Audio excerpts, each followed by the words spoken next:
Hello, everyone, and welcome back to the podcast.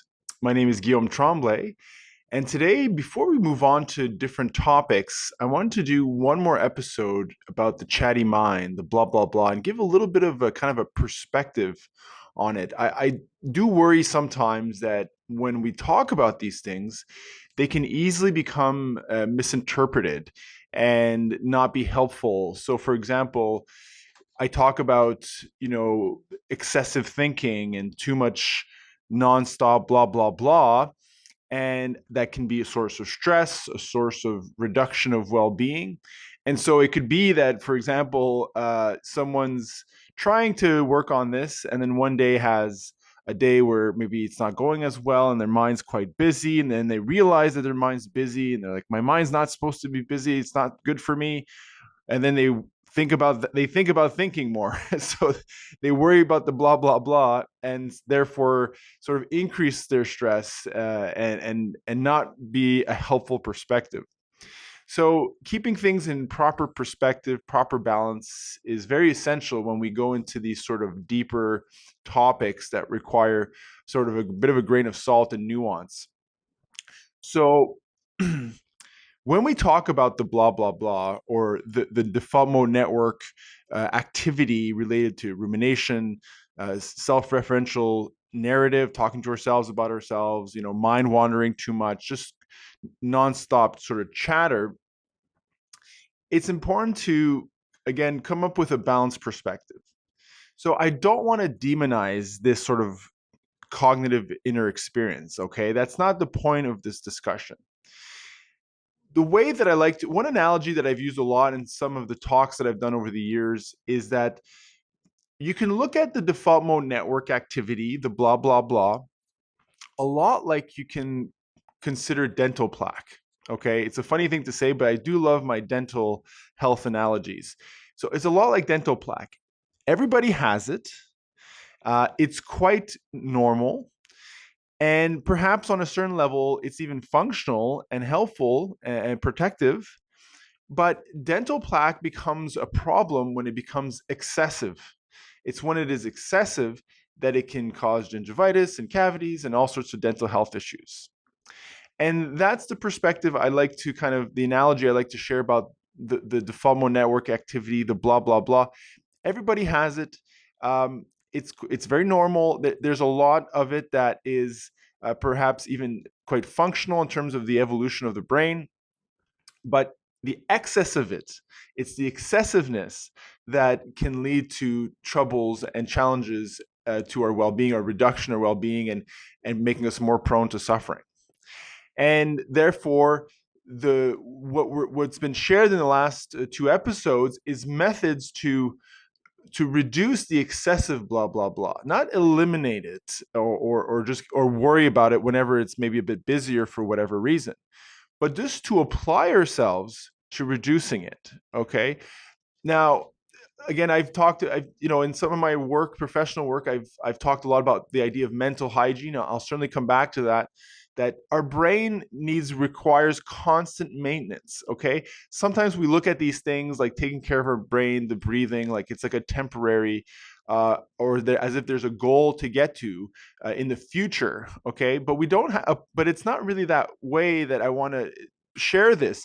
The blah, blah, like creating pauses, moments of stillness, of space in our mental chatter, to learn to not think and do it on a consistent, repetitive basis, is better viewed, in my perspective, as a form of mental hygiene. We just do it on a constant basis throughout the lifespan.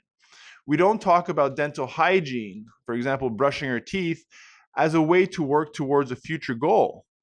It's basically a way to maintain our dental health and support it and live a good quality of life because we don't have dental pain and things like that.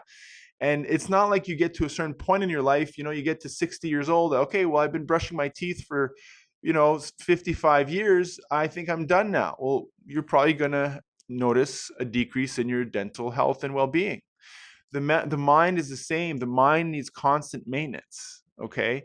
And there's a lot of reasons for so when we look at the mind, sometimes when humanity evolves in a direction that's overall positive, there are sometimes side effects or trade-offs that require us to adjust how we exist a little bit. For example, there's a lot of evidence for dental hygiene that in the mid 19th century, like around 1850s or so, in the Western world, refined flour, and sugar became much more accessible to the average person, to like let's say the middle class person. Now, that was quite a good advancement. A lot of less people were starving because now refined flour calories were more accessible to the average person. So that was a great advancement. Less starvation, more access to food, more food security. That was a very good thing. But the side effect is that dental health actually got worse than it was before.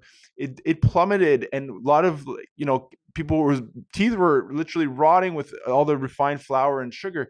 And so it literally took 100 years, over 100 years, till we get to the 1950s and 60s, until dental hygiene becomes a popular thing where everybody starts to brush their teeth. And then we see dental problems really start to plummet into the 90s and early 2000s. I mean, we're talking about a serious decrease in dental problems across the population. So it was a good thing moving forward for the food, but there was a trade-off, and eventually we had to address that. And I see the brain the same way. We're this time in our civilization where all of a sudden we have access to food, shelter. In the Western world, for most of us, there are exceptions. There are some unfortunate situations for people in poverty in the Western world, but it is significantly decreased. Most of us, if you're on the internet right now, you probably don't have this issue.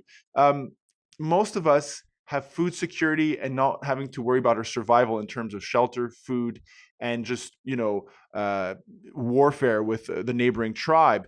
These things, this type of security, this physical survival that is literally mostly assured for most of us, is a new thing. It's a new thing in human phenomena.